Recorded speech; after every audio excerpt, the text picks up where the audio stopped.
Disability need not be a barrier to success. Stephen Hawking.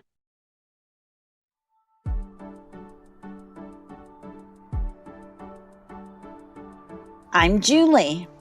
I'm Elizabeth. I'm Morgan. I'm Stephanie, and this is Blind JEMS.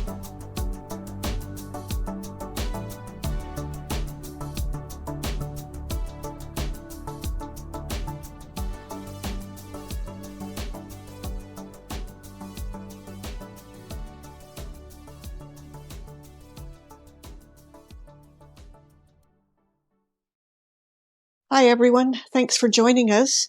Today, we have the pleasure of having another lovely lady and fellow member from the International Blind Cafe join us, Claudia. We're going to dive right in and talk with Claudia about her role in assisting individuals with disabilities secure employment, her new guide dog, and maybe about her romantic life, if she's willing to share that. So without ado, welcome, Claudia. Thanks for joining us. And would you like to introduce yourself? Thank you. My name is Claudia, and I live in the Midwest. I have been blind all my life, and I have worked in social work for over 20 years now in a few different capacities. But I am currently a vocational rehabilitation counselor, and I've been doing this for 12 years now, but with different agencies, and I enjoy doing what I do. I am a single mom, and that's kind of me in a nutshell. That's great. I really enjoy hearing about your life on a day-to-day basis, Claudia. Like, I'm in awe of what you do. Being a single mom and working full time and, having a healthy relationship with your partner, and it blows me away. Were you always this organized and motivated and Independent? yeah. No. I was very sheltered as a young kid growing up. Yeah. And, I don't blame anybody. My parents, they tried to do the best that they could, and they did the best that they could. But I really didn't know how to do things on my own until I got out on my own, or when I started going to college. I started learning how to cook a little bit here and there. I never went anywhere independently. I would have to, I was always with my family or with whoever was taking me here and there. And when I went to college, I started taking cabs on my own. I had to learn mobility. I hadn't had extensive mobility up until that point. I had indoor mobility, but not outdoor mobility. So no, I wasn't always this quote unquote together, but some days I'm not together. Holy crap, I can't believe you. So you left home and went to college having never lived independently or even traveled in public independently? Yes and no, because I should elaborate. So I didn't go away to college. I have a very major university near, okay, you know what I mean. I know what you mean. I gotcha. I have a pretty large university nearby, and that's where I was able to go, but I didn't have to leave home. I left home a little bit not later in life, but yeah, I think I was 21. Okay. So by that time I was in my third year of college. But yeah, so I started college at 17, and then, started gaining a lot of independence at college and through mobility lessons and things like that. And, that's kind of how that happened. I can't imagine how absolutely frightening that must be. And not just for you, but for your mum. And your I dad, could tell you probably. guys stories. Yeah, I could I tell you bet guys you stories. can. My parents And wanted to follow the bus when I was learning mobility because they wanted to make sure I was getting off at the right stop. I don't know if they ever did, but I wouldn't doubt it if they did. Because I had to make transfers and I had to, it's a large campus and I was scared, but, I also wanted to go to school. I knew what I wanted to do. And this is how I had to make it happen. yeah. I was just going to ask you So, that. Did you know what you wanted to do? I always knew what I wanted to do. And I don't know why, but I always knew that I wanted to go into counseling or psychology. So that's what I did. and you have the perfect voice for that. I know we've talked about this before, but seriously, your voice is like liquid gold. And it's so soothing as well. Like, you're definitely in the right career. Yeah, thank you. I'm wondering, Claudia, and please correct me if I'm wrong, you currently work with adults that are new to a disability. Is that correct? Correct. Okay. So do you, Yeah. sorry. No. Yeah, that's the current, population that I'm working with. Yeah.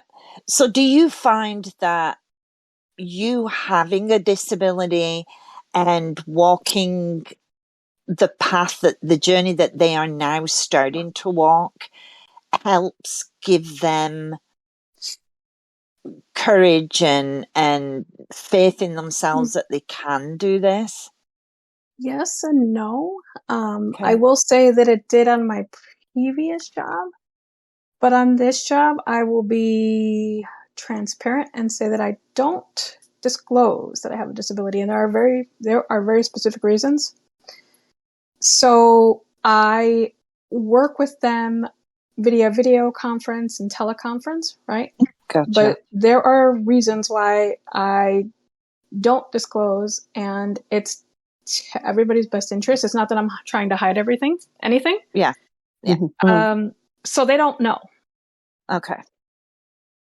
But in my previous job, I feel like I could establish a much better working relationship because they saw me function in an employment setting, in a capacity where I was in an office setting and using a cane to get to and from.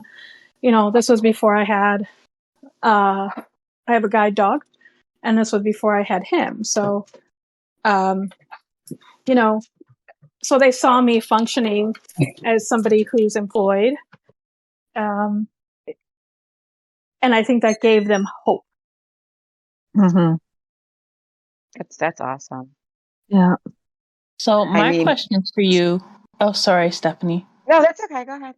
I didn't really. My question for you, Claudia, is what advice would you give someone, say like me, who's younger, recently lost their vision and wants to get out in the workplace, but lives in a small town where jobs would very much discriminate, even though they're not supposed to? Yeah, it's not an easy sell. I've been discriminated against too, but I guess one of the things that we often have to think about as people with disabilities, and it's easier said than done, is honestly moving to bigger towns. And I know that sometimes that's not easy economically, but sometimes it's what has to happen because you are in a smaller town and, everybody knows everybody and nobody's willing to take that chance on you kind of situation. It's very difficult, but also it's also encouraging to me that there are a lot of, if that's what you want, work at home opportunities. You still have to have the skills, but if you have education in a certain field, like just hypothetically, let's say medical billing and coding or something, you could work for an insurance company. You could, do hospital hospital records work, stuff like that. I'm just hypothetically giving an example, but I think it's doable. It's just you really have to plan things out. I've been fortunate, but I probably would have moved if I had to in order to do what I wanted to do. That's some really good advice. It really is. Yeah. I guess that's not to say you did move away for a job, Morgan, and then got established and a few years under your belt, that you would never be able to come back to a smaller community, right? Right. 'Cause you kind of have that work experience on under your belt, like Elizabeth said. Mm-hmm. And it Yeah, is once hard. it's kind of that thing where even with people that don't have disabilities, Mhm. jobs kind of want you to have experience, even though they say it's entry level. So to get a job, you need experience, but to get experience, you need a job. Yeah. Sometimes volunteering helps too. I mean, as Yes. cliche as that is, because I had to do that myself, and that was a Oh, while okay. ago, but I had to do that. I volunteered and then I did an internship, and all of that led to my first job when I was after I got my degree. Yeah. I would recommend that also. I would recommend that you get involved with your municipality, and I know they have one inclusion group within the municipality, and then they see who you are and what you are capable of doing, and you could be working at the town hall before you know it, or at the library. Mm-hmm. Sometimes It's I think definitely we have a to. matter of putting yourself out there in whatever way you can, for sure, in small towns. Yeah, you get For involved sure. in community activities. I do stuff like I volunteer for baking at holiday times to feed community members that may not have anywhere to go. Just you make yourself known. You kind of get out there, and people start to get to know who you are. Yeah, and you love baking, so that's a perfect one for you. Yeah. Do you love to I think bake? I think you have So to when tell did Claudia, you me get? how. Sorry, go ahead, Elizabeth. I was going to ask her when did you get your first guide dog? When you were in college? me? Oh no, No? I was much older. I've only had a dog since 2019. Oh, recent. I just went in my life where I probably didn't need to bump into if I had to, if I had a dog. Mm-hmm. So I actually have a retired dog living with me still, and he worked with me for 5 years, and then I now have a new dog that I just recently came back home with, and so we've been together for about an entire month. Yeah. Oh, How is it Look, how is it having both dogs now? Because one was your guide dog, and how is that working out with having both of them? It's interesting.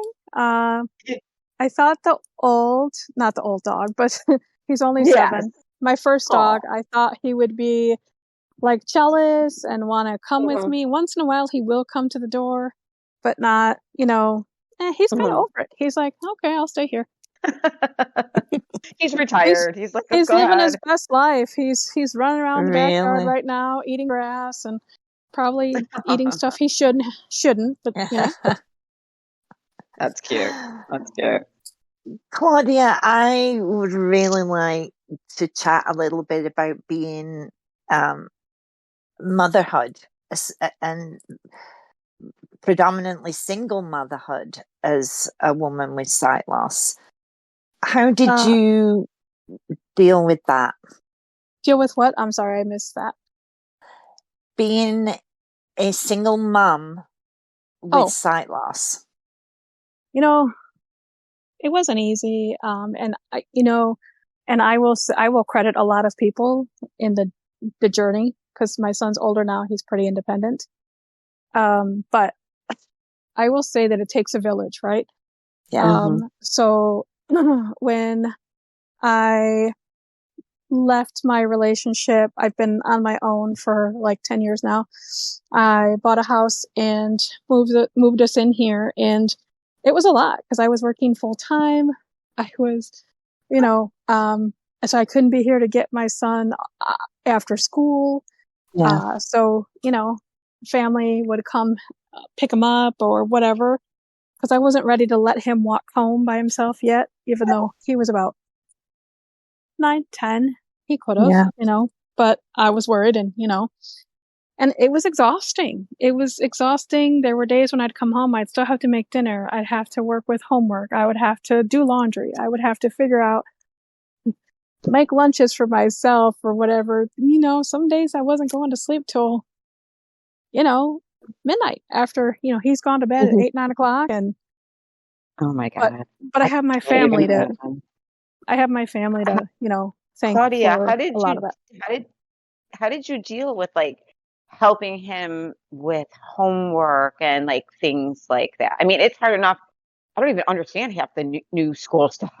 No, but not seeing it, like how did that Um, work? And At that point, he was already reading, so he would read oh, me what was going on and what I needed to help with, whether it was spelling or wow. English.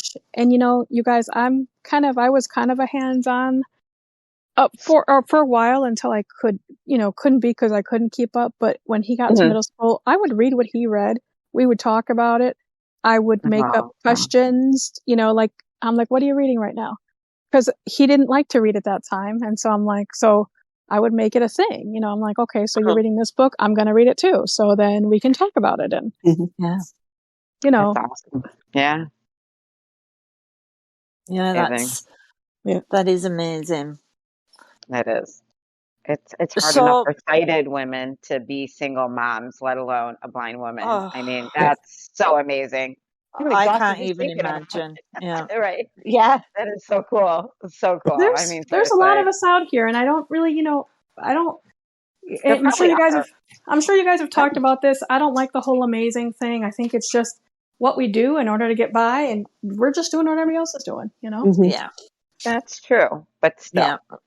But amazing. finding the skills that you need to do it is what our premise behind this whole podcast is that there may be somebody that's listening to this right now that is new to the journey as a parent with sight loss, and where do they get the advice from? Like, there isn't really anything out there that you can go to school and learn it. We're learning from each other, whether it's a Facebook group or accidentally come across this podcast at the right time.